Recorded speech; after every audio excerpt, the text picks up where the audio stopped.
What you see? What do you say? What's up, ladies and gentlemen? You 500 million awakening wonders out there in the universe. We're here once again talking about movies. I'm Andy Matsky. That's Santino Vitale there. I mean, that's Andy Vitale. This is Santino Matsky. This is the two bros, the Acuna boys, the guys, the girls, the legends.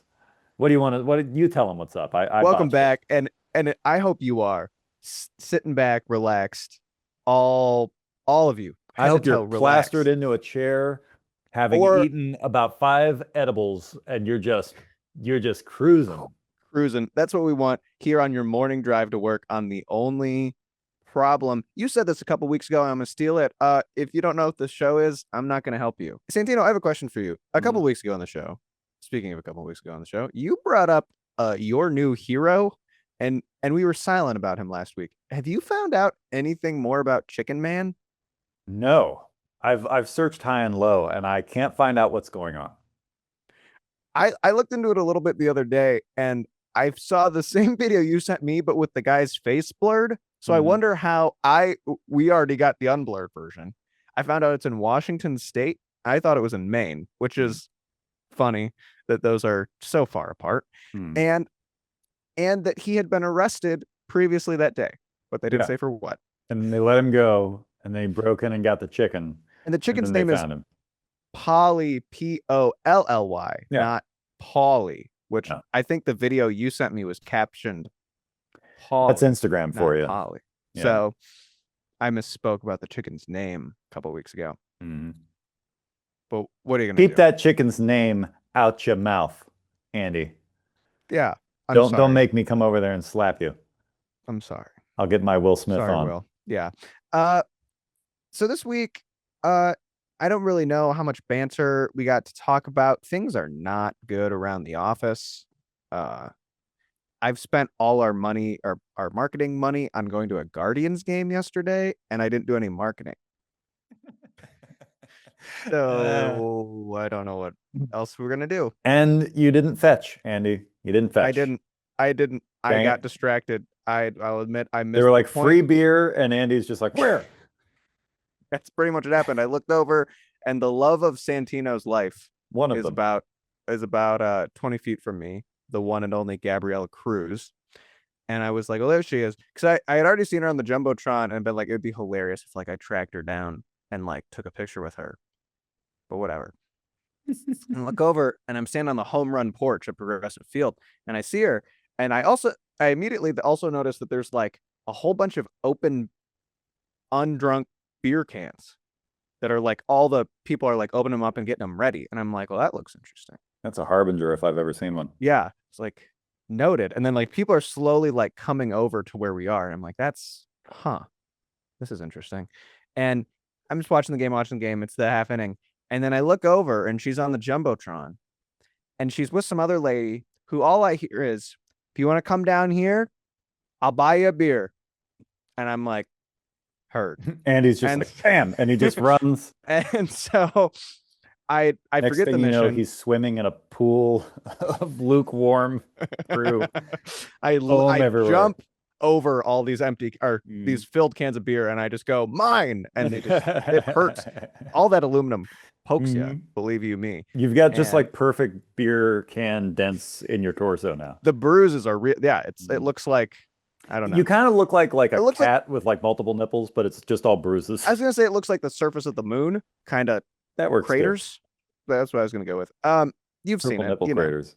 yeah, purple nipple craters. That's my new band name. Anyways, REP is coming out in the fall. But Uh, yeah, and then I completely forgot about Gabriela Cruz, and I didn't really like. I wasn't as close by her at all the rest of the night. you had one But job, Andy. I did get a line in Kugel's orange shandy for free, and it was really good. But I'm not gonna win. They're not gonna win this game, and I'm not gonna go and buy it because they gave me one for free. I'm not gonna do it. I'm not gonna do it. Line and Kugels, you're not gonna win. You're not gonna win this If it time. was Hop and Frog, they'd have won. I don't know if I ever had any Hoppin' Frog. You had any Hoppin' Frog? I don't drink, but I've heard from in my travels that Hop and Frog is where it's at. You know what's really It's in funny Akron. is I could have swore you drunk and then I learned you didn't drink. And it was one of those facts of your life that I was like, wait, what? Like, I don't know why in my head I was like, oh, okay. He's like, yeah. And then you were like, oh no, never have. I was like, then who am I like getting you confused with? It's like I one of don't the know. many facts of your life I've just hallucinated over the years. I mean, I've tasted, but Yeah. And I've not like actually, I don't like much of what I've tasted. I remember once I tasted and it was regrettable.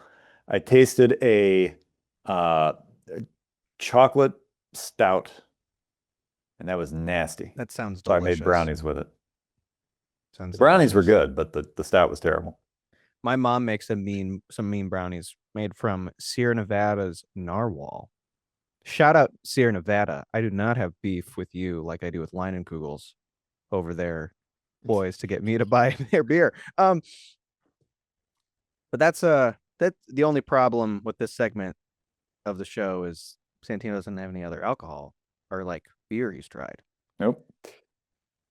I mean, I've tried like a hard cider or two, and I don't think I've ever even had like a Miller Lite or anything. I haven't tried it. I had I had my first Miller Lite at the Guardians game, and I've never had a more water flavored beer in my life. Hmm. From what I hear, that's par for the course. Yep. Anyways, this is not a alcohol review podcast Or a sports podcast. This is a or a movie sports podcast. podcast. The Guardians won, by the way. Naturally. Naturally. Obviously, we're the best. Um, but we're talking about a movie this week. Hmm. And that movie is a film you had never seen before. And Well, I'd that seen the remake, which is basically the okay, same movie. that's but that's not how things work. No, Since when is that how things work? but That's I'm like just saying saying, like to that's like say, saying, did you say this off the air? That's like saying about Lord of the Rings, well, you've seen the movie, right. Yeah, which you said right. I've before we seen the started movie. recording, which isn't But to be fair, the original Nightmare Alley, which is what we're talking about tonight, mm-hmm. the 1947 Nightmare Alley with Tyrone Power, versus Guillermo del Toro's 2021 Nightmare Alley, are so darn similar. I have not seen the remake. They're very I'll say similar. that. They're That's interesting. literally, they're almost the same movie, the ending slightly different. And the Makes sense. inciting incident is actually better in the original. It makes more sense than in Del Toro's version. In Del Toro's version, we'll get into that. But like, Yeah. suffice to say, to say I haven't seen this movie is only true in the technical sense of I've not seen this movie, but I have seen this story already done before. That's fair. I want to get a spoiler and ask what you liked more, but I'll wait. Mhm. Hey, I'll wait. I saw this movie like probably in 2021, which is really funny because I was right around when the Del Toro one came out. Mhm. And I watched this movie. It was right around the time there's like a fabled time in me watching movies, which is when I was living in Akron. There's like a 2 or 3 month stretch where I kind of got back into watching movies for the first time in like a couple of years. And I watched this movie during that time. And I remember thinking like, wow, that was really good. And kind of then just like never go and being like, I want to come back to this and kind of like dig through it a bit more and then not. Mhm. And just like for whatever reason, not getting around to it. And so then I watched this movie 2 hours ago is when I started.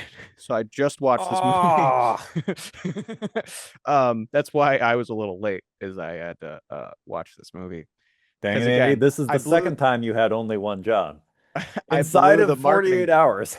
I blew the marketing budget on the Guardians game. I could have watched it on Sunday night, and then Sunday got away from me because I had to finish school. And then I was like, I have to have dinner, but I don't know what I want. And the next thing I knew, it was like 8 o'clock, and I was eating dinner. And then, I don't know what happened, and I got really sleepy. And I was like, oh, it's like 9:30, and I still haven't watched the movie. And I could have watched the movie tonight, but I'm just not going to. And then Monday, I blew the marketing budget. And now I'm here, and I watched it today. This is why Kristen won't deliver food to the office anymore. Like she won't. Why? She just won't do it. Because I get Because lazy yeah, and tired. right, and because you're indecisive about it. And you're like, I don't know what I want. And she's like, well, you have to tell me. I'm like, And just I'm get what like, you I always don't get. know. Right. This is the Yeah. problem. Well, it's just it's hard. It's a hard decision to make when like I'm responsible for what I'm going to eat. and the world's at my oyster. It's at your oyster? Yeah, the world's at my oyster. Wow, where's your oyster? It everywhere. It's on That's the 3rd Street. problem.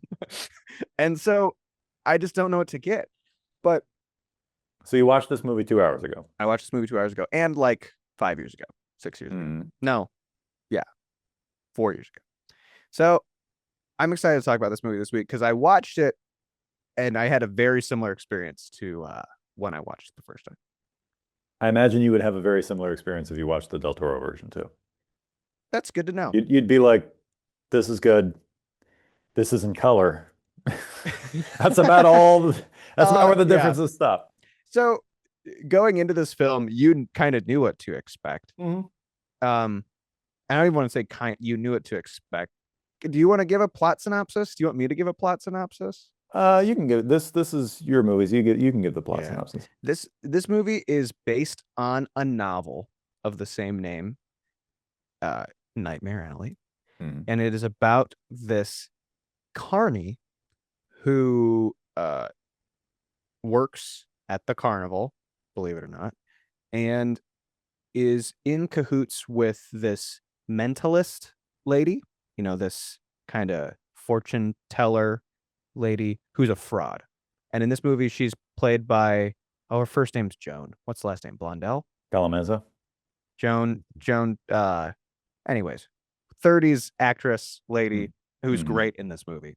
And I'm going to remember no one's names either. Stanton Carlisle is our lead, and he's an overly ambitious, like, con man who only wants to look out for himself. He's ruthless, and he's as you said, he's been in kind of in cahoots, working like the part of the gig with this fraud fortune teller lady, and after a series of unfortunate events, he like rises in popularity, starts working nightclubs, doing this same sort of routine, like an advanced version of this fortune telling routine that's all phony, it's all code, it's all fake. And then kind of going through the whole thing. And that's in Chicago is when he's doing this. When he's in Chicago, he befriends this psychoanalyst lady who's kind of onto him. And then they start working in cahoots until they essentially try to con an old man out of his fortune because he's obsessed with an old lover or something who has since passed, and he wants him to conjure her for him. So that's basically a bird's eye view of the whole movie. Yeah, and this movie's it's set in the carnival, but it's like and I was thinking about this when watching it. We're far from Todd Browning's Freaks in very interesting ways. This is a noir thriller, and I think way more a thriller than it is any type of noir. I mean, not to get too specific, fate is a big part of this movie, and messing with God is a big part of this movie. I don't even know if I'd necessarily qualify it as a thriller. It's really more of a drama with some thriller elements, but... And I think that's honestly a fair annotation, editorial, because I think how this book really strikes me, and drama is a fun way to like describe it, is it's like the rise and fall of this guy. And I think that's really neat. It very much explores, and not for a terribly long time, but the descend as well. I think that's really. This is the Carney, There Will Be Blood, basically. You watch a guy rise up, do a bunch of dumb stuff, and then end up going back down. I thought of There Will Be Blood while watching this film, and I was like, I can't believe I like this movie way more. Well, it's better, but it's still, even had I not seen the remake, it's still, to say predictable is going to sound like it's bad, and it's going to sound like I'm bad-mouthing it. It's predictable in the sense that it forecasts, all of its omens are forecast to you ahead of time. So you know he's going to make a bad decision. You know what kind of character he is. You know he's going to end up getting some kind of comeuppance. You don't know exactly what it's going to be, but you know it's not going to go well. And so the suspense lies in, well, how is it going to go wrong? Not so much is it going to go wrong. You know it's going to go wrong. Yeah. It's just a matter of how exactly. And I mean, you're right. I mean, to the point of it almost being, and like, allow me to schmooze over this movie, like talk very highly of it, maybe more so than it deserves. almost in like a parable sense Yeah. of like, that's how much it sets itself up. I mean, from the start, right? We're introduced, the first thing we're introduced to is the idea of the sideshow geek, Right. and how our main character is fascinated by these guys, but how could anyone get to this point? Yeah. And a very like straightforward conversation about this. How could anyone get so low? Yeah. Yeah. And it's like, it's foreshadowing. We might as well almost, and like, it's not to talk bad of this movie, No. but you could almost like, I don't know how much more you could get closer to, hey, we're foreshadowing right now. Right. But it's again like, but you wouldn't critique that in like illustration, which is essentially what this like is, a long drawn out thing. And I think I don't want to get too far away from this.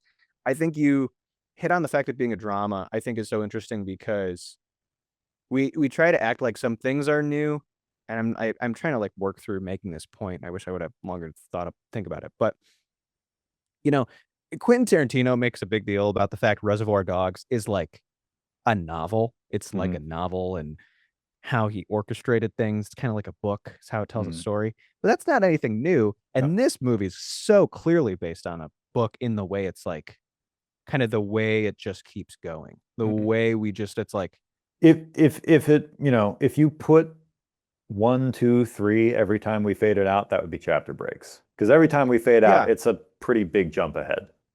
Half the time. yeah. You know, and the thing is, that's the reason I say it's a drama, because dramas usually are pretty heavy-handed in their foreshadowing, especially tragedies.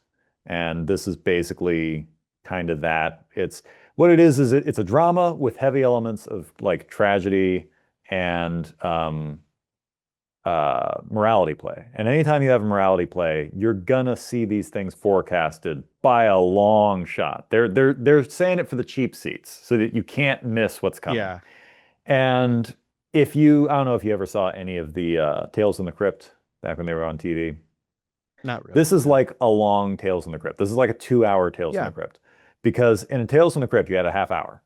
And in a half hour, you know, 25 minutes, you know, commercials. 25 minutes of that, you set the character up, you set up what their weakness is going to be, you set up the foreshadowing of what kind of ironic comeuppance they're going to get for this evil deed that they probably do at the 10-minute mark.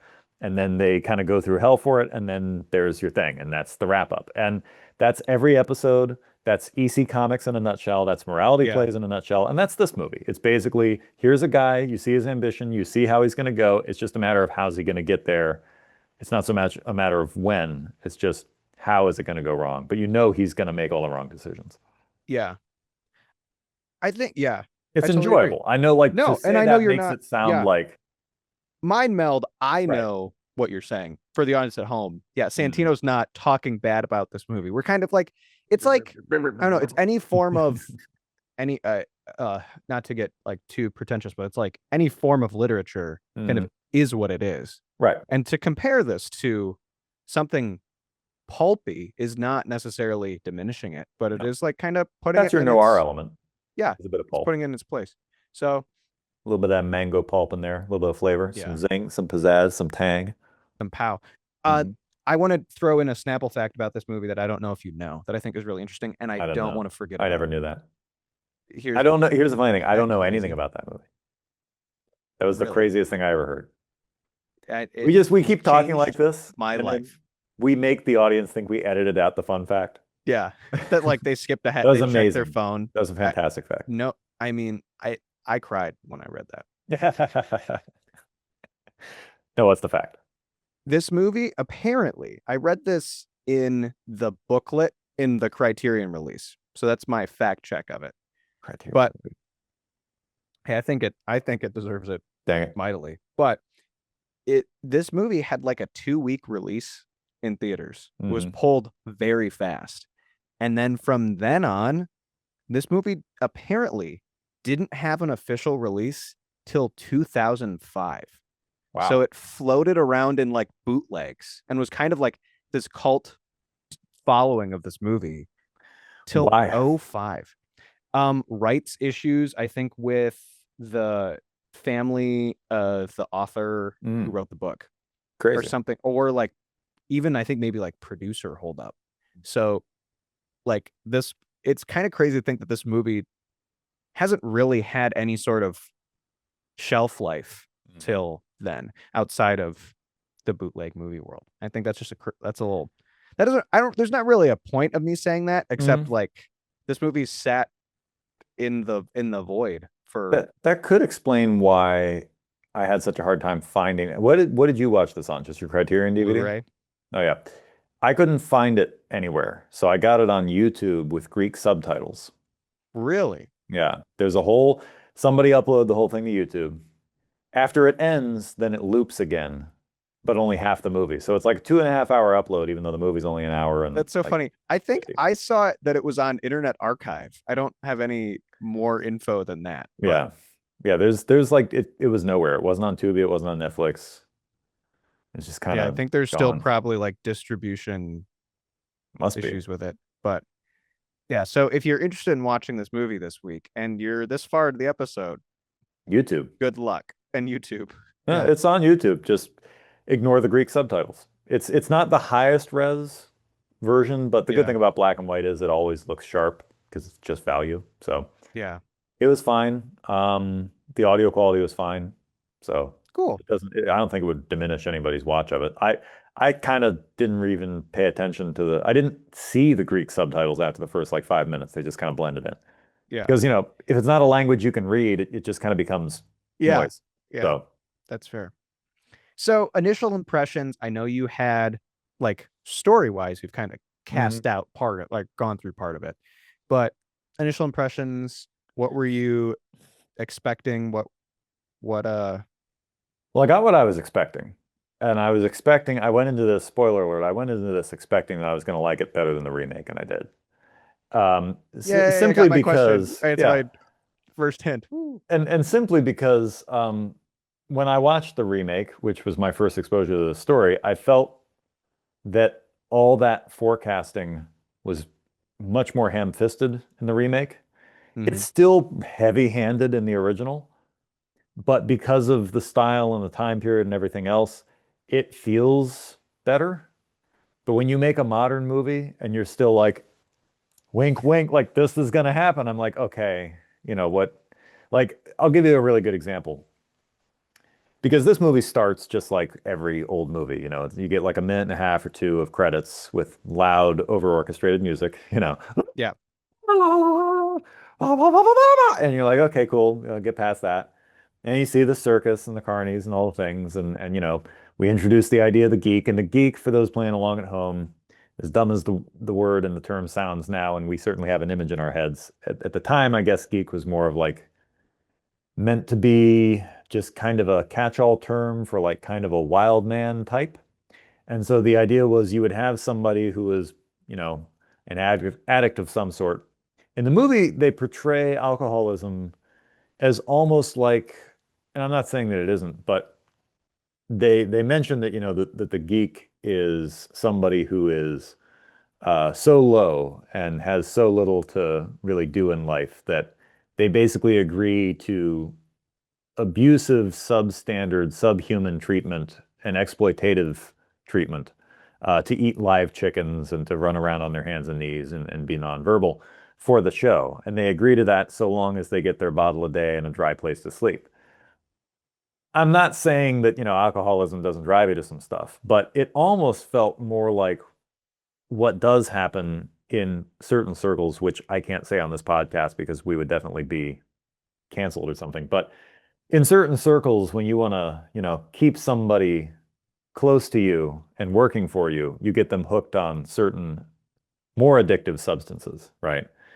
And those drugs feel like, when you get somebody hooked on drugs now, they're actually sick if they can't have it. And you have that to an extent with alcoholism. It just felt like, I don't know, it felt like, and this is a quibbling thing because I don't, maybe it is this bad, but it feels to me like in order to get somebody to crawl around their hands and knees and eat raw chicken, like live chickens, you would need them to be a heroin addict more than just an alcoholic. Because I would imagine if you're a bum and you got nothing going on and you got no form of employment and you just need a drink, you could probably get other forms of work that were also not great, right? Yeah, But like I you think could probably like sweep up trash in a diner or do something and be like, you don't even have to pay me, just give me some whiskey, like I feel like there's a bit of a disconnect for me between that idea and like alcoholism specifically, as opposed to it just felt more like it should be heroin or something. It feels like that should be bigger up there. I mean it's 1946 Hmm. or 47, whatever it is. I don't think they can. I think I mean, in yeah, the Hays film Code wise, I it don't know if you could. functions Hmm. as a whatever for Right, addiction. right. Functions as That's kind of what I'm laboring towards is like yeah. I feel like maybe this was part of them kind of having to compromise because I mean I've there are people that I've Isaac, known it's that like a are catch-all. It's a yeah, catch-all for I know addiction. alcoholics and like they get pretty low. I'm not saying they don't. And I'm not saying that that's out of bounds. Like who knows? But it felt more like it was a bit of a representation of something else, not necessarily. Because that's the thing. We introduced the character of Pete and he's an alcoholic, but he's not a geek. He's a fall down Yeah. drunk. So the geek has to be especially low, I guess is what we're getting at. And so, we're introduced to that. And in in in the course of the first like 15 minutes, they set up all the characters. They set up, the Xena, who is our fortune teller, and the whole scam there, which is like she takes questions from a crowd, and then she gives them to Stan, and Stan goes backstage, and to the crowd, it looks like he went backstage and then came out like a few seconds later with their questions. Whereas in reality, he goes around backstage, throws the questions at Pete, who's under the stage, right? And then Stan has blank question cards that look identical, and he walks out and they put them in a thing and they burn them. And it's very theatrical. See, now the questions are in the ether. We'll never see them now. And she's up on a stand, like 3, 4 feet in the air. So the people can't see what we can see from her perspective, which is when she looks down at where the crystal ball is. Right next to the crystal ball is a big gaping hole in the table, and she can just look right down at Pete, who's got like a chalkboard and he's just writing answers, like he's just writing questions. And again, all magic tricks are the dumbest thing. They're super simple. They make Yeah. you feel mad at how simple they are. The people are impressed by this, right? And so she's answering questions and doing things. And so we introduce Stan and we introduce these characters and we introduce her, Xena's husband, I guess, or partner, something. They used to be really tight. They were really good. And then like she ran off on him for a bit. That broke his heart. He turned to alcohol. Then she came back. But somehow now that she's back, he's only getting worse. And so she kind of looks after him. And again, we're forecasting here. Pete's Yeah. going to die because apparently they used to be big in a vaudeville act and they used to do this mentalism trick where Pete would go out in the audience and she would be blindfolded and he would hold up objects that she couldn't see or questions that she didn't know. And like just based on how he says certain words, you know, that's like a code and she would memorize all these things so she could, he was telling her implicitly, oh, this is a gold watch, but he's saying it in different words, right? And so then she could say it and everybody's impressed. And they were like headliners, right? And so Stan wants a piece of that action. Which the movie does this fun thing where that's like this secret that then, spoiler alert, after Pete's out of the picture, Hmm. Stan and her pick up Right. again. But then we learn all this from exposition dump From Molly. by from Molly, who's just telling her like her partner in crime person who's really protective of her just Oh, all Bruno. these Yeah. secrets. The Yeah, strong telling man. Bruno, which it's been a play like this is a secret they could get a lot of money for. Hmm. That's why they've been holding on to it. Yeah. And now like four of He you know wants it. in on it. Yeah, and now he knows because you just told him how it works like pretty much Mhm. completely. Yeah. And I thought that was very funny. It's like it's almost a plot hole, pretty much a plot hole in this movie. It's like, wait, Yeah. I Anybody I could mean, do this if you put in enough work. also like you're just telling him the Hmm. thing that's supposed to be this like nest egg level money secret that Hmm. now Bruno knows. So Right. Well, Bruno's also kind of an idiot. I don't think yeah, he's going to be able to memorize that many codes. Molly can and Stan can. I don't think Bruno yeah, can. And that's Bruno and fair. Molly are supposedly kind of dating or something, or he just mostly has kind of claimed her. Yeah, it's really unclear. It's unclear. Maybe in 47 it would be like, oh, Yeah. Yeah. Maybe that's a disconnect. But there's one the inciting incident here is Pete dies. And the way Pete dies in the original movie versus the remake, this is what I mean when I say that the differences, the remake is actually worse when it comes to like forecasting things. Because in the original movie, um, Xena's got Pete on like restricted access to alcohol, and she told everybody else in the carnival, "Look, don't give him any alcohol. We're trying to dry him out. We're gonna send him to a cure in like a week or something. Like he's got to get clean. Don't nobody give him alcohol." And so Stan is drinking some moonshine that he bought from so and so, like on the grounds, and he's drinking it. It's his. Like it's just he's not planning on doing anything with it. It's his own alcohol. And he even sees like Pete around the corner, like going to try to buy some alcohol, and the guy's like, no. And so Stan hides his because he's like, I'm not giving it to Pete. And so he puts it in a trunk. And so then like Pete's talking to him, whatever, like stumbling around. And then Stan feels bad for him. And so he's like, well, here you go, you can have mine. And he reaches in the trunk, gives him the alcohol. And he's like, how's that taste? He's like, it tastes awful, but I wish I had a barrel of it, blah, blah, blah. And so then they start talking to him, whatever. And he lets Stan go on and drink his bottle. Stan has a great speech where he like tricks Stan. Pete has this and like shows him like how effective a cold reading is, which is Mhm. like they kind of just say the same blanket thing. I see a Same boy in a field. There's a dog. Yeah, There's a dog. They're like, and it yeah. hooks Stan. He's like, yeah, yeah. Every boy has a dog. Every boy's barefoot in the field with a dog. Everybody has a mother waiting for him. It's the same Yeah, thing all the time. And so Stan lets him go off and do what he does. And the next day they're like, we can't wake Pete up. We can't wake Pete up. And here Pete drank the whole bottle and he's dead. And they're like, well, he couldn't have drank this. This is wood alcohol. This is just pure like rubbing alcohol. This isn't ingestible. And then Stan's like, oh crap.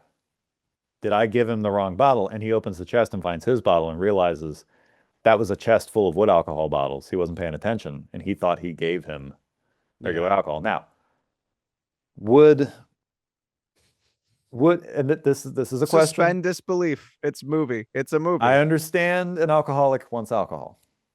And I understand that wood alcohol is more potent than regular alcohol, but possibly less potent than Ipsarol rubbing alcohol. There are different percentages, blah, blah, blah, if we want to get technical. And I understand that Pete's a drunk and he's going through, some pseudo withdrawal or whatever here. But even so, would you not notice that this tastes unusually bad? Would you not notice that this burns at a level that even the strongest proof vodka doesn't burn? Because he's not drunk when he drinks the bottle. So it's not like you were already in a drunken stupor, too numb to it, and then you drink this alcohol and you don't notice. So you kind of got to wonder, like, did you not Dang. notice this? According to AI overview, a lethal dose. I mean, this is like just a fact. I'm not necessarily even responding to your last question. A lethal dose is as little as 30 milliliters, 2 tablespoons, can be Of, fatal for an adult of wood alcohol. yeah. Yeah, it's Like that'll just it's pure, or 98%, 80%. That's like, yeah. vodka and some of the stronger spirits, those are about as strong as you can drink before you just basically kill yourself. You really can't go much stronger than Yeah, that. this is not hey, it's not safe to drink, guys. Don't do it. Yeah. So that's why I'm saying, did you not notice? That this burned really bad. Yeah, yeah. I mean, you weren't already drunk. It's a movie.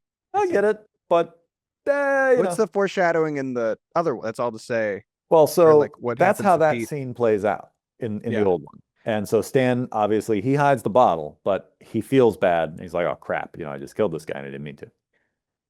In Del Toro's version, and mind you, it's been 5 years since I've seen it, so I'm trying to remember how this exactly goes. But in Del Toro's version, first of all, Stan is played by a much older actor.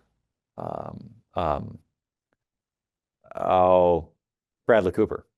And he looks Wow. much older. So everybody's aged up in this. And like, it's not kid anymore. I mean, Tyrone Power doesn't look like he's all that young either because everybody Yeah. looked old. But Bradley Cooper's definitely in his 40s in this. That aside, Bradley Cooper's version of Stan, he's with the circus owner or whatever, as played by Willem Dafoe. And in Del Toro's version, they have like a supply tent. And in the supply tent, they have two, I don't think they're barrels. They were like wooden,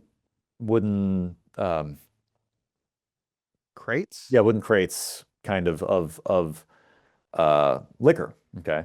And they have two wooden crates. In one wooden crate is bottles of moonshine. In the other wooden crate, right next to the moonshine, is identical bottles of wood alcohol. And as he's showing Stan around, he points to these bottles in the crate and he's like, that there is the wood alcohol. Don't be using the wood alcohol to drink. Don't drink it. And then like they keep walking. You're like, well, gee, I wonder who's going to drink the wood alcohol, right? It's supremely stupid in universe that you would have those two things in identical bottles next to each other, to the point where you have to now warn people, hey, don't grab this one, right? Yeah. Whereas in the original, he didn't know that was what chest it was. He was just like drinking his moonshine, and then he hears Pete coming. He's like, oh crap, I'll just put this away. And then you Yeah. just reach in without looking and give it to him. That's so much better, and you don't forecast what's in it. So it's a surprise when you're like, wait, how is it wood alcohol? Oh. Whereas in Del Yeah. Toro's version, they're just like, don't drink the wood alcohol. And you're like, gosh, Don't do it. don't do it. So that's how that moment plays out in the new one. And the new one's kind of like that the whole time. It's just like really on the nose. And you're like, wow, I wonder what's going to happen this time. And it's also, and this is why another reason why I like the original better than the remake. So he's told, hey, don't grab this bottle. And then when later on in the movie, when he goes to give Pete alcohol, you see him like grab it and kind of like consider. And it's unclear whether he's doing it on purpose or not. Now, again, that might just be a creative decision that Del Toro did to maybe make the character more responsible or more despicable. I don't know. But it just kind of plays weird, and I don't like it. That's fair. And it's like, again, the little Criterion booklet, I think made that moment seem, they'd mentioned it like in the original, seem obscure, and it's not. Like, for all we can tell, it is like this genuine accident that Stan gives him the wrong thing. Yeah, it genuinely seems like an accident. Because at first when I saw Stan buy the alcohol, I thought, oh, he's going to give Pete alcohol, and then I thought Pete was just going to drink too much and die. Then when I saw him hide it, I thought, oh, he doesn't want to give him the alcohol. Then he gave it back to him. I thought, well, now I kind of forgot about the wood alcohol thing because I thought maybe that was like a Del Toro revision. And then when they revealed it in this, I was like, oh, it's actually a reveal. So as far as I'm concerned, it's an accident in the original. In Del Toro's, it's kind of purposeful, and they forecast it like way ahead of time. Yeah. You might as well have a big neon sign that goes, plot device, right here, So, and I mean, I could do that with a couple things, and that's just kind of how the two movies go. So, in both versions, once this guy's dead, now, we move on. And so Stan becomes the new partner, and then, he gets with Molly, and then he and Molly get married, and they get kicked out of the circus, and then he and Molly do their act, and they're doing real well. And then you attract the psychoanalyst, this lady who looked really familiar, and I couldn't place what other movies she was in that I'd seen, but she looked very familiar.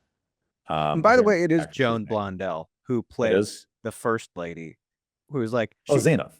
Xena, who plays Xena. So I thought it was Joan Calamazzo, but it was there would be like a pretty big gap in time, I think. Yeah, the timeline of your idea, I don't quite follow. Probably not. But Mo Collins isn't that old, but which is crazy that I remember the actual actress's name. But whatever. That'll never happen again. So yeah, so they're doing their nightclub act. You get the shrink, and she in the Del Toro version is played by Cate Blanchett, and it's the same arrangement there. She records her patients, and so she's on to Stan, but Stan wants to use her recording so that he can fleece her patients out of money by knowing all these implicit details about their lives and other things. And they do that, and they get more money out of it, and then they get the old man who wants to see his dead lover or whatever. And so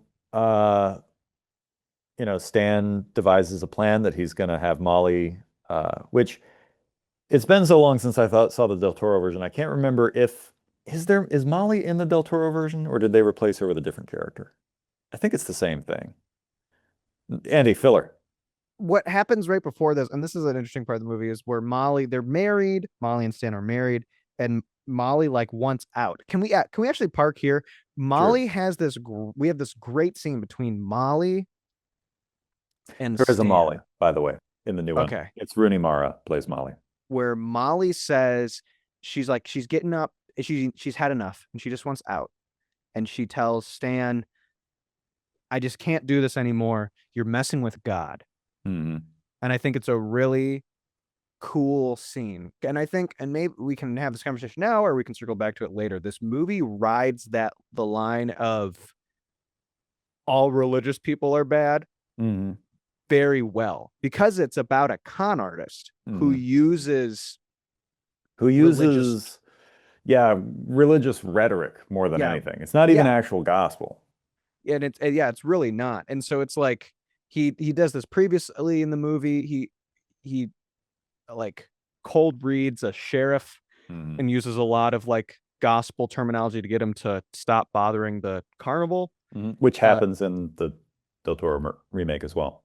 And that's a really interesting scene. But like the movie up until this point has not really made a big play at, well, hey, Stan's claiming to have this like divine knowledge. And which I thought, oh, go ahead.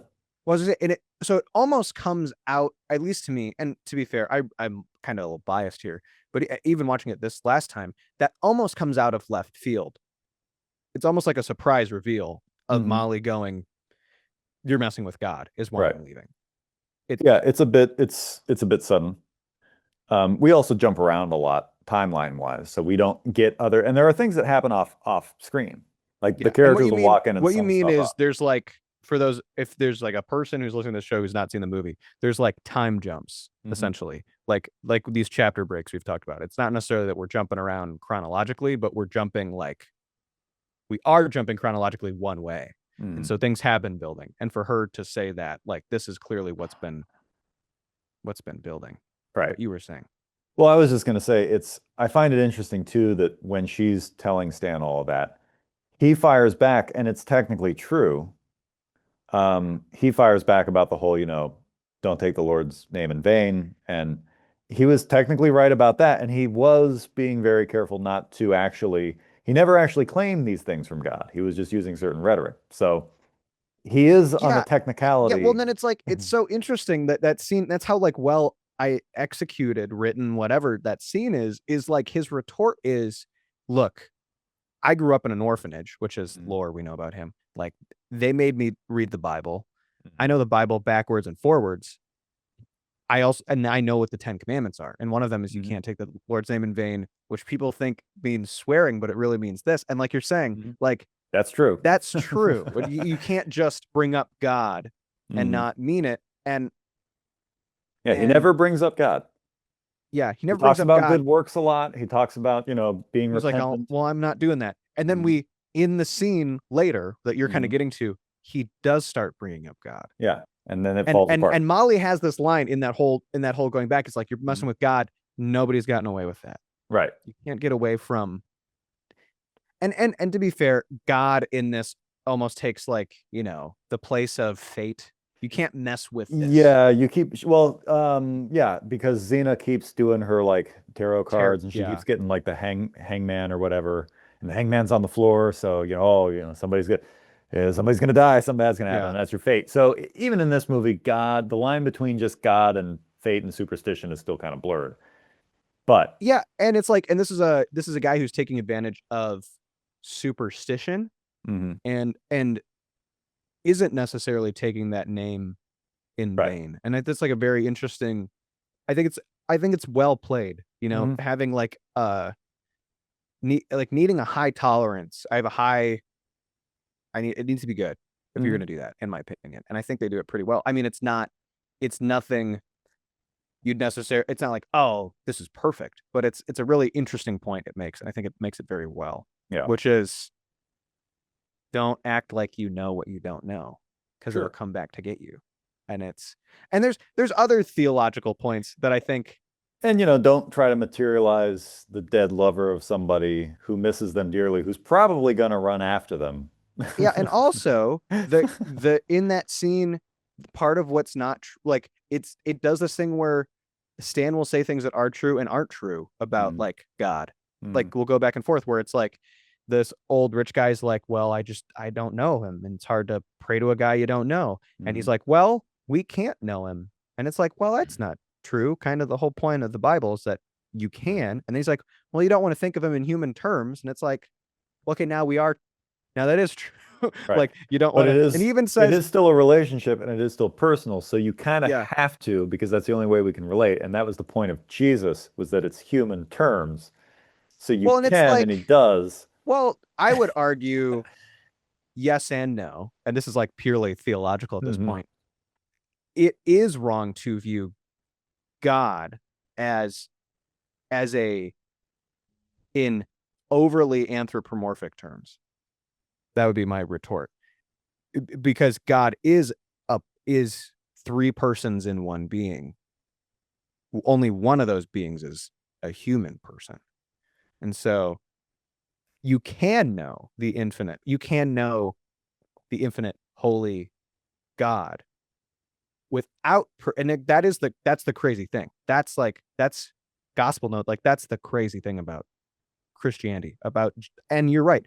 And what Jesus does is instead of God staying the infinite, he takes on the finite and becomes a person and lives in a way that man never could.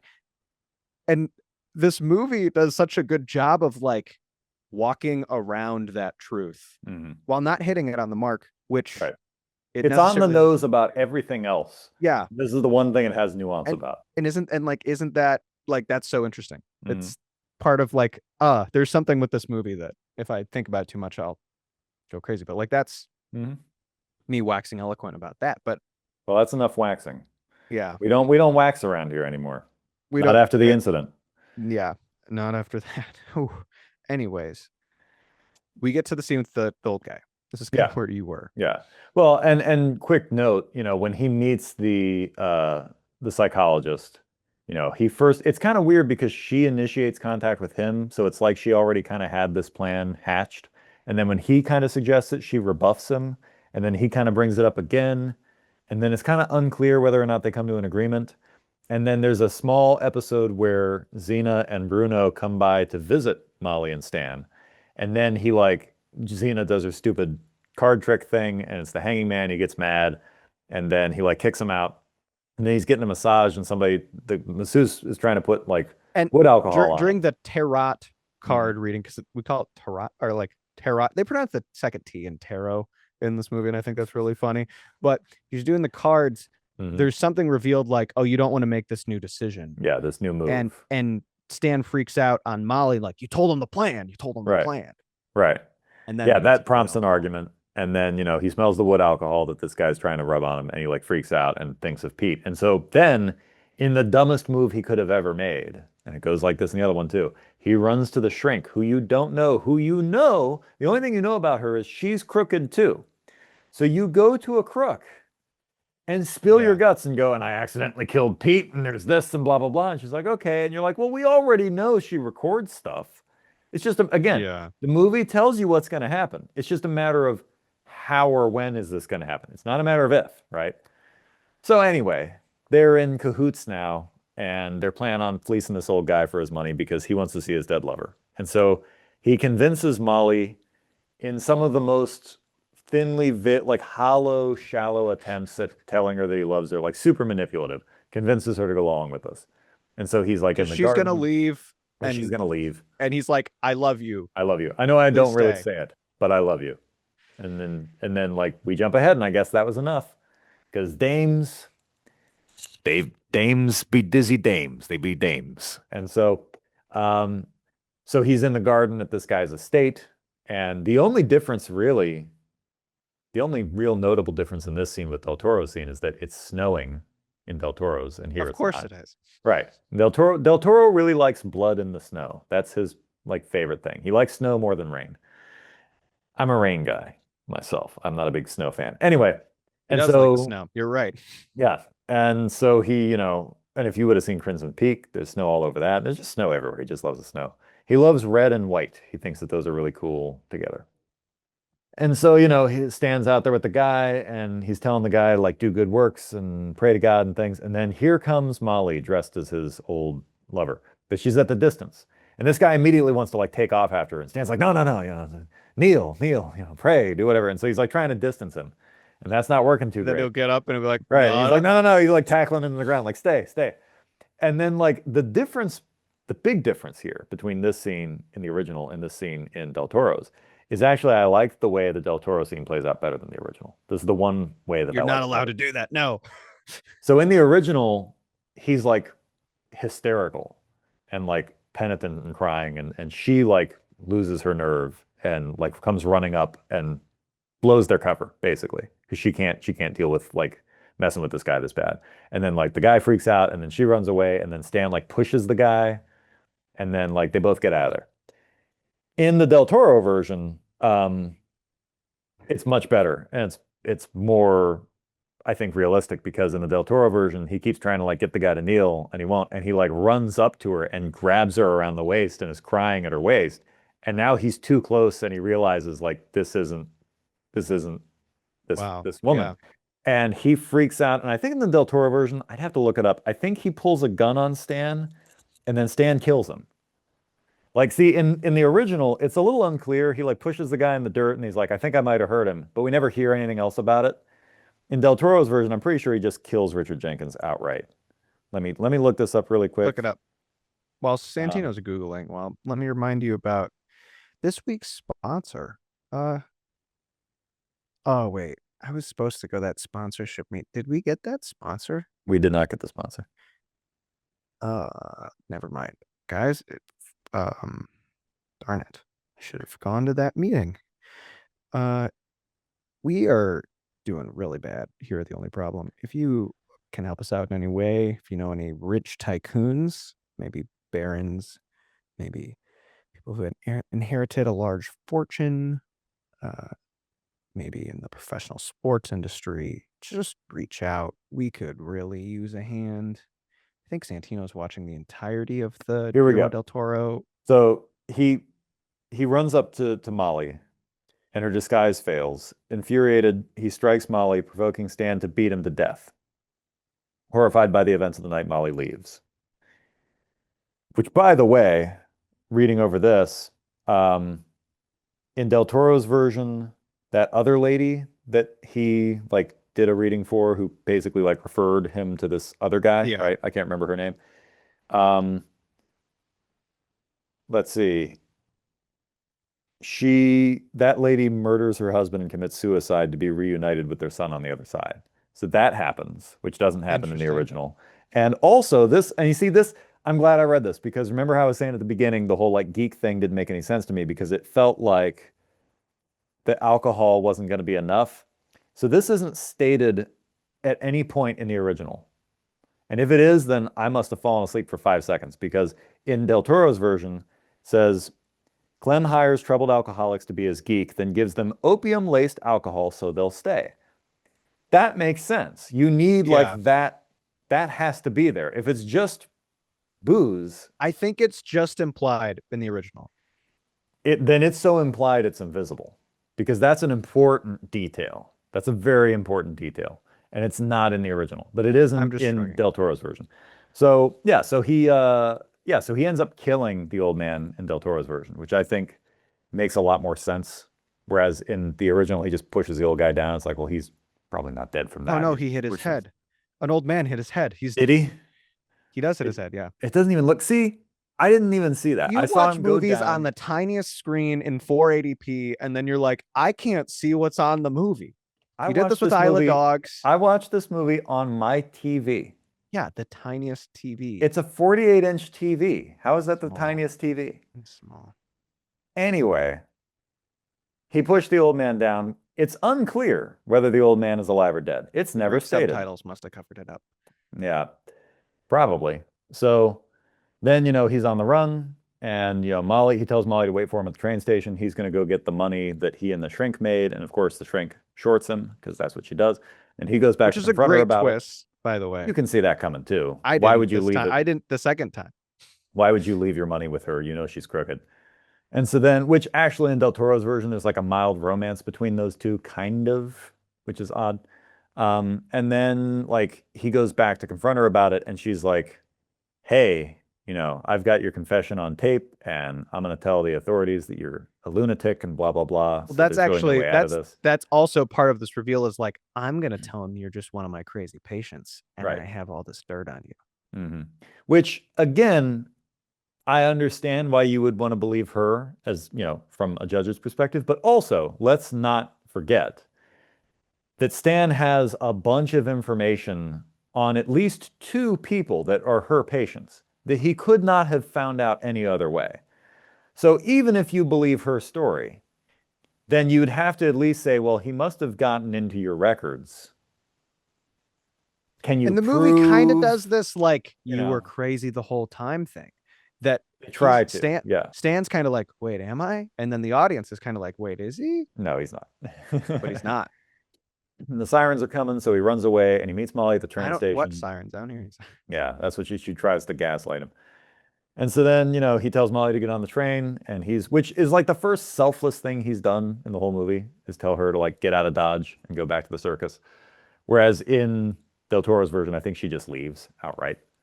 And so then he like wanders around town, and in Del Toro's version, it wraps up pretty quickly. In this version, we kind of like that's the climax, and then we kind of just fizzle a bit and meander, and then like he's in a boxcar with some hobos, and we watch him become an alcoholic a lot longer than we really need to. I like it. Like I said, it's rise in air quotes and fall of this guy. But the fall takes a while, and then he eventually but it's makes like his a way. book. So we like it's a book. But so books we aren't like great, Andy. Books aren't Wait, our always time. great. books are have a tendency. everything you like. Saying you don't like books is like saying you don't like the blues. And that's my No. Here's what it is. Yeah. No, Yeah, here's that's the way my it connection. works. I'm gonna die on that hill, and All we're right. gonna go that way. Well, here's the way it works. A book has to have a certain number of words. Otherwise, it's not published, which means there's a lot of filler in books that you don't really need. And they tell you about the way that the light was doing on the day when they were on the field and what they were thinking and where they were going. And in the White Noise book, instead of just ending all neat and tidy the way they do in the movie, which is superior, the book goes on for like 7 more chapters after the Germantown thing. And we get like just random episodic nonsense of like Wilder one day gets on his 3-wheel and rides across traffic on the highway. And they're like, well, that was scary. And then they go, and another day, I went to work and forgot my shoe. Like nothing. Like it just fizzles because you have to make a word count. Books don't usually, unless they're mystery novels that have a reveal and then boom, we're done. Books always take forever with the epilogue. Even some of the best books I've read overstay their welcome in the epilogue. And this movie, compared to Del Toro's version, slightly overstays its welcome in the epilogue. But what's interesting. Do you know what you just used to explain all that? Right. Words. Yeah. And that's but all I'm not books trying to make a word count. That's so dumb. That's like saying movies have to reach a certain length so they're all bad. Let's put it this way. A movie's minimum length it needs to be considered technically by the Academy to be feature length is over 40 to 45 minutes. So that means anytime you get a movie that's 70 or over, that's just because they had enough material and that was what the movie needed to be. But a movie doesn't have some ludicrously high minimum count like a novel does. Look up the minimum word count for most novels. I'll wait. While you do that, I'll tell you about this week's sponsor that Andy couldn't remember. This week's sponsor is Frogman Liquor. It's a cryptid-based liquor. I know that sounds weird. Okay, let me start over. It's not actually made out of cryptids. That makes it sound like we like squeezed a frogman out and like the juices ran into the bottle. That's not what we're doing. That's not what we do. That's not what the company does. We're not the company. Did Kenny bring this up again? You went with Kenny's idea? I went with Kenny's idea. They were the only ones that had money. You're supposed to be Googling. I did Google. Okay, so what's 40,000 words. Okay, but no novel. Look up the average word count of a novel because that's even low. Wait, what? Look up the average word count of a novel. Andy, That is the average word count of an. What is? Wait, that's the actually, that's not what I googled. NaNoWriMo. I actually just See, googled what is the minimum word count and yeah, googled. no, nope. See, that doesn't work. I'm gonna Google it now because apparently you had one job for the third time, Andy, and you AI couldn't get. overview No. gave me an answer. Question that didn't make any sense. Average word count for a novel is between 70,000 to 120,000 words. That is very high. 20,000 words? 120,000. Between Oh, 75 and 120,000 words. What you got there, the 40, is like the minimum for NaNoWriMo, National Novel Writing Month, which is like a thing you do for school. That's not real novels. So this is my point. A novel needs a lot of words in order to be published as a novel and not a novelette, which gets almost no distribution. Whereas novella. films, novelette is below a novella. There's novel, novella, novelette. After that, it's a pamphlet. I'm gonna write a short pamphlet and you'll love it. There we go. My point being, it's not the same thing to correlate it to movies because movies don't actually have to be any longer technically than 45 minutes. I wish I had my you and fun graph right now. Anyway, Anyways, this movie the end of takes this its time movie to get to the does end. take its time. Yeah. Not This, debate as that. usual, dear friends listening in, you've listened to Andy and Santino argue about a thing that they effectively agree about, but Andy's just being for some I'm reason holding on to something. he's just trying No. to be argumentative. Um, anyway, like you and I could probably at some point argue about a thing we both loved, and you would still somehow make it sound like you're on the Yeah. opposite side of it. I'd be like, you know what's great? Cereal and milk. And you're like, well, let me tell you something though. And I'd be like, well, no, I'm saying, and you're like, no, let me tell you, you. No, go on. I want to hear you work. Yeah. Cheerios aren't really cheery or O's. I do Anyway. love them though. Yeah, I do love them though. They're pretty great. I agree with everything you're saying. Then why are we arguing? I don't know. We got to get our minimum word count. We got to get up to a certain length for the episode. We're almost to our length. I've been timing our episodes now just so I can see like where we're at. Oh, I'm cutting out like half an hour of this. Probably. Anyway, so the movie finally gets to Stan's lowest point. He goes to a random circus.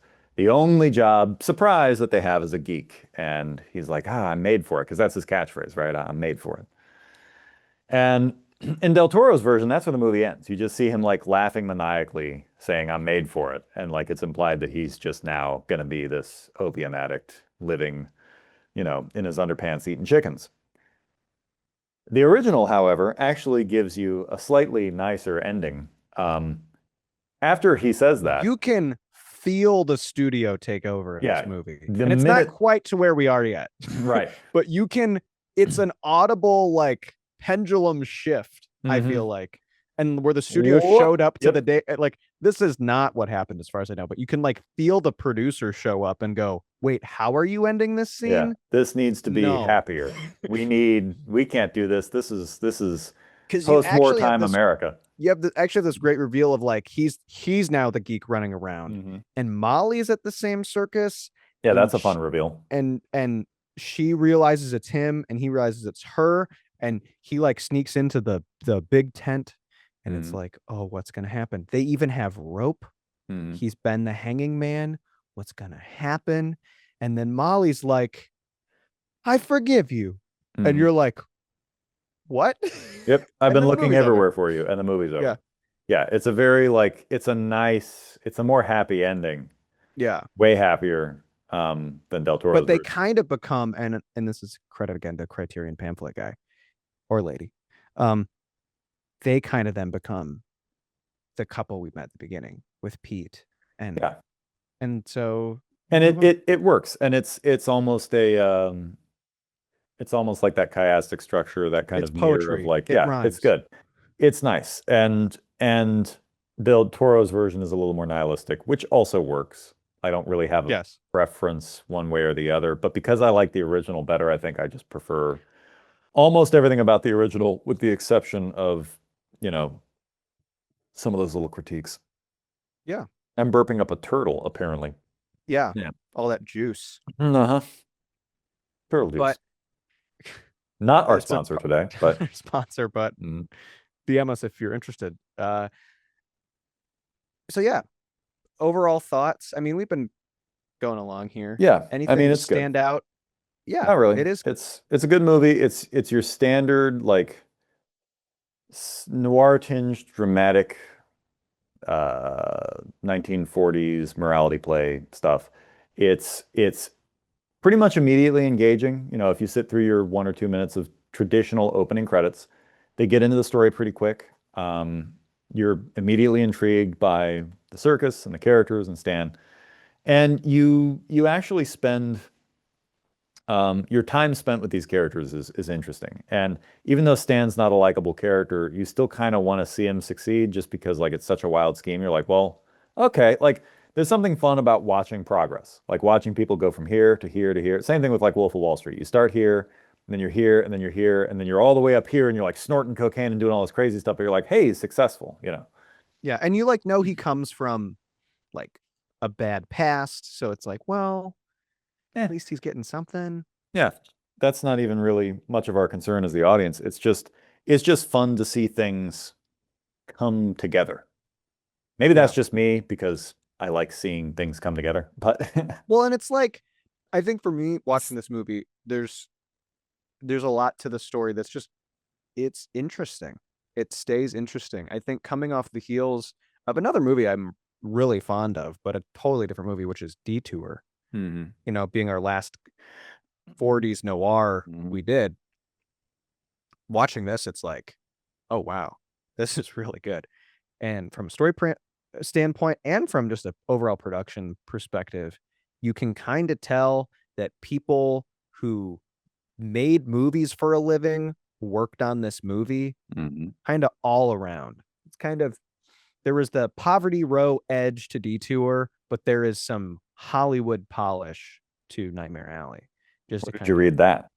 I said that right now. Okay. I It I sounded like you were reading the Criterion pamphlet. no, yes, the Criterion pamphlet comparing Detour and Nightmare Alley. They're two film noir releases they've ever done. Um, but it's I don't know. Like there's a shot of Stan and the mentalist lady driving in the front of the truck Mm. in the like in where else would they be driving the truck from? But uh From the in the back. early on in the movie, that's just so well done. Mhm. There's rear projection that doesn't suck. Mhm. And someone had the idea, and I know this is like making a mountain out of a molehill, but someone had the idea, hey, what if we had light on them that then we put something in front of? And Mhm. then so on top of having this rear projection, you have the light on them changing. And it's just so Which good. is a thing we do all the time, but Yeah. you know, But not a even thing you like did I a don't think lot in the past. yeah, I think it's something we do a lot, but even now I don't think we even do all the time. And so it's like, oh, this is cool. And I think given the mood, right? It's like this moonlit night. It's not Mhm. just day. It's like the setting's right. It's like really cool. It's ladies' night, and the feeling's right. Yeah. It's Yeah, a man. moonlit night. Everybody ready for a fight. Kind of want to just see how I this just movie's might. going. Mhm. This movie don't bite. Where'd you read that? Right off of this cat. I wrote it on the back of my cat, and now I'm reading it later. It was my prediction. So, what are you, Wow. what I know you just kind of wrapped up I some. think I Are those also all your think thoughts? Do you have more? I What do you want to think do? there's parts of this movie besides I think the production design of this movie isn't over the top, but it's really Mm, cool at times. I think whoever had the idea to have him wear that mask that kind of has there's texture to the outfits in this film, and I think mhm. it's incredible at time like not all the time, but most of the time. He wears this mask that has kind of this like describe you know the texture I'm talking about? Did you see this in your 480p Greek Yeah. print? Okay. Um has this has this like almost like tapestry like Hmm. material. Great creative decision. And it's white underneath. It's Hmm. like got a layer of white and that's black or whatever color it actually was. But it's Well, awesome. this was a black and white film, Andy. I hate to break it to you. There were no colors in this film, so. Well, I mean, like it didn't have when they filmed it, it didn't have to be black, right? Or is if No, you're making a black and white movie, does everything have to be black and white in it? no, no. You sure? In monocolor, before you had before you actually had, because there was monochrome, like true monochrome, and then there was actually more of a full spectrum uh black and white, which sounds a bit counterintuitive, but effectively a true monochrome only represents one color channel effectively, so red, green, or blue. And so when you were talking old silent I was movies, just joking, and now my mind's being blown. oh yeah. Keep going. Well, so in old silent movies, what you actually had to do was, because you were filming on, let's just say, for instance, if it was a film stock that was effectively only picking up the red wavelength, right? Then what's going to happen is human faces are going to be really washed out because we have a lot of red in our skin, Yeah. and the sky would be really dark, or vice versa. If you have like a blue filter, the blue is going to make the sky look really bright, but it's going to make a human face, like all the pores in your face are going to be really highlighted because you know how that works. And so effectively what they would have to do in silent movies before they had, I believe they called it orthochromatic film stock was the technical name for it. When you're dealing with an orthochromatic film stock, you actually had to put makeup on people that was like really weird colors. And I forget what it was exactly, but they actually had, I can send you one. I don't know if I can find it now, but they actually would make color charts of like what color makeup has to be. And it looked like clown makeup. Like it was like lime green on the skin and like purple around the Oh eyes and wow. something. And it was like, but on orthochromatic film stock, the values looked like what they ought to be. And then once you got into, I think it would be polychromatic film stock, uh, orthochromatic, orthochromatic film. Once you got to that, then you were able to actually just film colors as they were meant to be. So like, yeah, panchromatic is what they call it. So there's orthochromatic and panchromatic. I actually had no And idea about this. This my dumb joke about what a color would have been turned into me learning so something. this is you're barely going to be able to see this probably, but orthochromatic is going to be on this side, which would be your screen left, and panchromatic is on screen right. And let me see if I can make this a little bit brighter just so you can have any chance of seeing this. Um, so you'll notice how different her outfit looks Oh with wow, yeah. I panchromatic can see versus that. orthochromatic. So you see what happens when you're only capturing part of your wavelength, right? Mm-hmm. And so once you got the panchromatic film, you no longer have to worry about that. You can actually go, oh, we'll just film things in the values that they are. Whereas, in fact, what if I say orthochromatic film makeup? Um, yeah, so like, there we go. This is a good one here. So I was close. I think I said like lime green, but Oh it's like wow. yellows and reds and blues and things. But then that is how it resolves itself in orthochromatic film. Interesting. So yeah, people looked freakish in silent movies until you eventually got to panchromatic film. And once you got there, then yeah, you don't have to worry about how colors look. You still have to worry about value, but your Yeah. values make more sense. See, like when you dealt with orthochromatic film, that woman's shirt, her dress, her blouse, the whole thing, like whatever that covering was, it was kind of a middle gray in panchromatic, but in orthochromatic, it was really dark. So Yeah. so once you get to panchromatic film, you can just go, okay, this shirt is going to look like the value it does with the human eye, give or take, right? So they would just pay attention to values more than colors. That's really cool. And they would often light things either just with very hard, just big lights, big Fresnel lights. Or what's interesting is when Del Toro did his remake, Del Toro likes a lot of like green and teal and orange and that kind of thing and blue. But he kind of pushed it a bit to the left, if you will, on his remake because he wanted to light it kind of like the way they would have lit things in the 40s. And there's actually a black and white version of his that he made. And if you look at it, it looks a lot like an old film. Not precisely, but it's very similar in the lighting conventions. Also, in my evidence of textured outfits that are awesome, Hmm. Stan has a wife beater that's like super textured, Hmm. and I thought that was really cool. Yeah. That's my other thing. And yourself? I mean, you've said a lot, so I'm Yeah, not I mean trying to that's milk you for. pretty much don't milk me, I'm sore.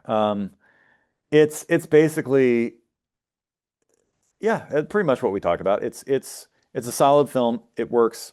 It forecasts a lot of things, but it is what it is. That's what you get with morality plays. The characters are good.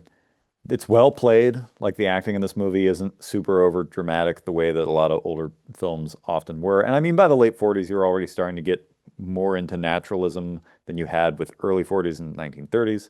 And yeah, I think it's a solid flick, top to bottom. So, you want to get to your Awesome. rating of it?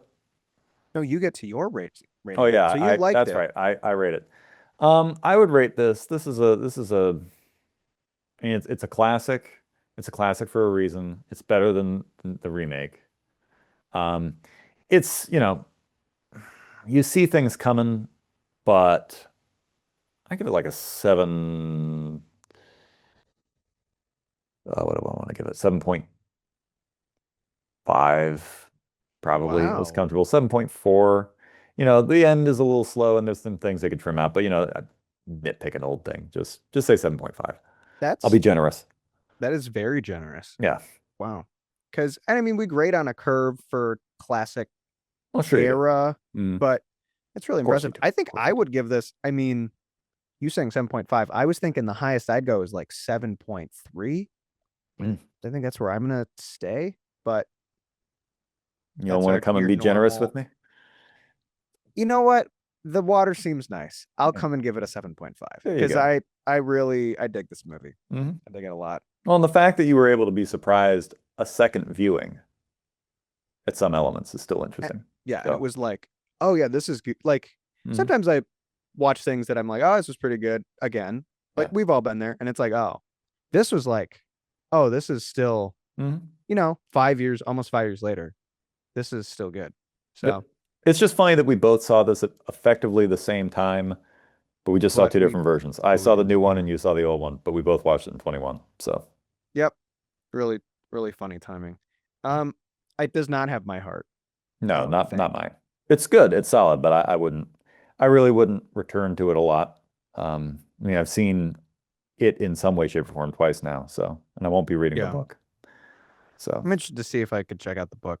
I'm I not might gonna read the check out the book. book. I'll keep you posted on me checking out the book. Um, that's what this week's show. That's all we got. Everybody get out. I'm done. I'm I'm done. I'm out of juice. I'm done. Any more cat I need predictions? cat predictions? Cat No, the predictions. cat walked away. I don't know. I was gonna, nope, I got nothing. Okay. Well, that was the show. That's the show. Peace, love, joy, like, comment, share, and all that jazz.